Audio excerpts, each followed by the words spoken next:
আসসালামু আলাইকুম ওয়া রাহমাতুল্লাহি ওয়া বারাকাতুহু।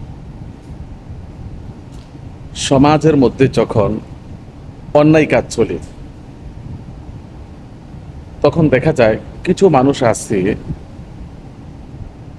অন্যায় কাজের প্রতিবাদ করে না। উচিত ছিল সবাই সম্মিলিতভাবে অন্যায় কাজের প্রতিরোধ করা, প্রতিহত করা। কিন্তু কিছু মানুষ আছে দেখবেন, তারা চুপ করে বসে থাকে, অন্যায় দেখেও না দেখার ভান ধরে বসে থাকে।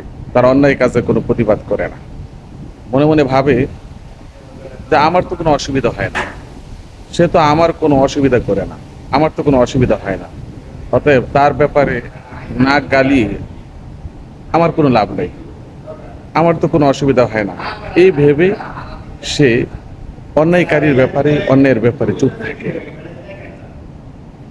দেখবেন, অন্যায়কারীর শাস্তি অবশ্যই সমাজের মধ্যে আসবেই।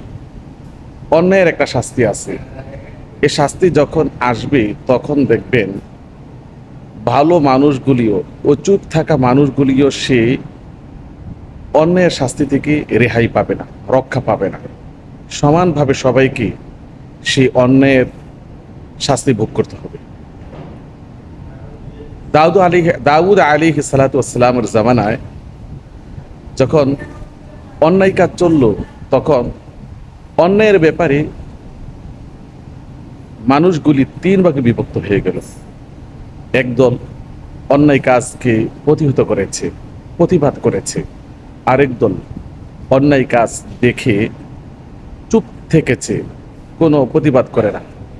আরেক দল আছে অন্যায় কাজে সাপোর্ট করেছে, বিভিন্নভাবে বিভিন্নভাবে অন্যায় কাজে সাপোর্ট করেছে। ফলে আল্লাহ রাব্বুল আলামিন সেই অন্যায়কারী অন্যায়ের কারণে সমাজের মধ্যে গজব দিলেন, আযাব দিলেন। যারা অন্যায় কাজের প্রতিবাদ করেছে তাদেরকে আল্লাহ তাআলা শাস্তি থেকে রক্ষা করেছেন।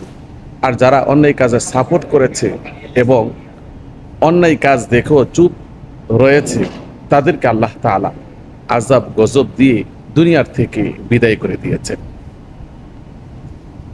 এই জন্য উচিত হলো অন্যায় যেখানে সেখানে প্রতিবাদ করে তুলতে হবে। কারণ অন্যায়ের শাস্তি একা আসে না, এটা ঢালাওভাবে সবার উপর পতিত।